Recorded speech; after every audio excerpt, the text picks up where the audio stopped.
Escuelas doctrinales de la contabilidad. ¿Qué vamos a hacer hoy?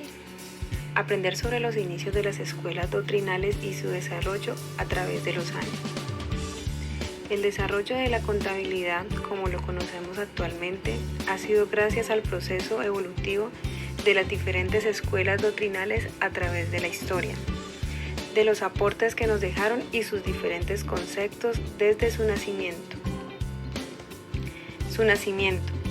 Las escuelas doctrinales nacen en el siglo XVIII con su precursor Edmond de Granges, de 1795 a 1804, creador de la propuesta sin que conquista, que se basa en la forma de llevar no más de 5 cuentas. Tipos de escuelas: escuela clásica, escuela contista, escuela del propietario, escuela lombarda, escuela personalista y escuela controlista. La escuela clásica se da desde el nacimiento de las primeras escuelas del pensamiento contable en el siglo XVIII, hasta que surge el denominado programa de investigación económica a comienzos del siglo XX.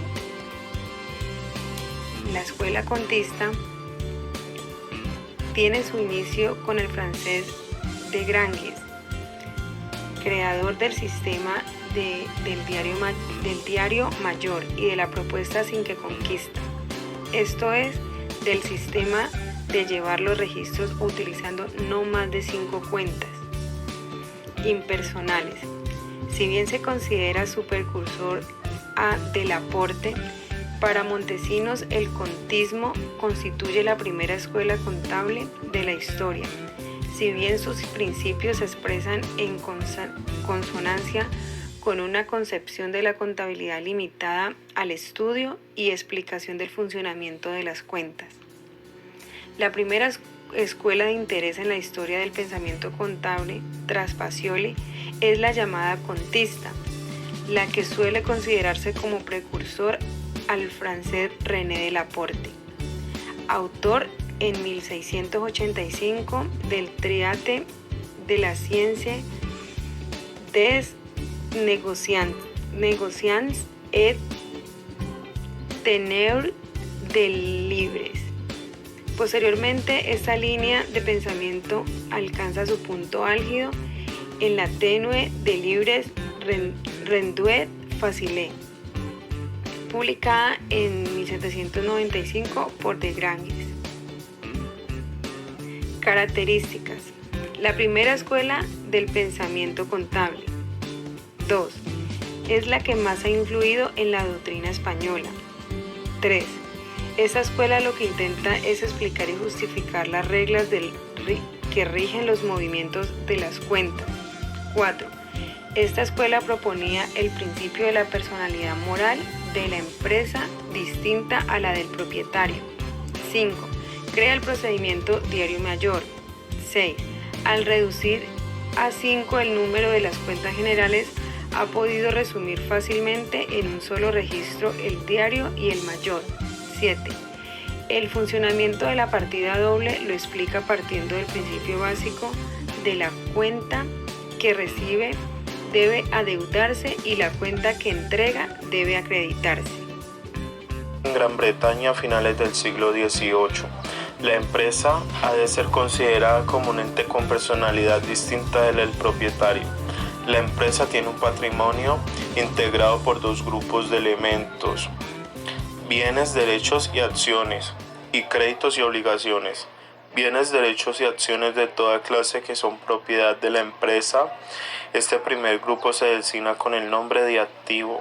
Créditos y obligaciones de toda clase en contra de la empresa. Este grupo se designa con el nombre de pasivo.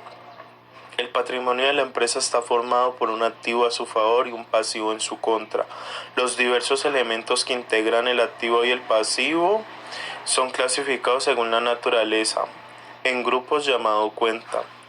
Escuela lombarda, precursor Francisco Villa, es el principal representante.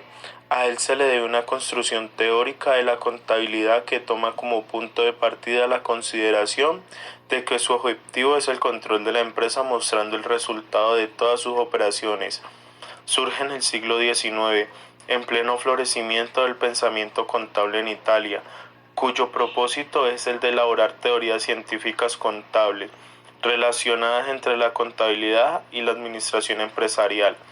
El objeto de la contabilidad es el control de la empresa.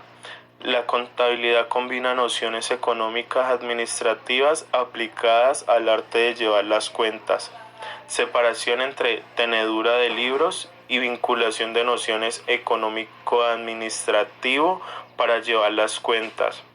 Escuela personalista, 1873. Su precursor fue Giuseppe Cerboni. Proponía un nuevo sistema contable rechazando el establecido, acabando las teorías de Granges. Característica. Se da una distinción entre propietario y gestor. Según esta escuela, la contabilidad tiene un enfoque legalista de la organización y la disciplina interna de las empresas. Escuela controlista,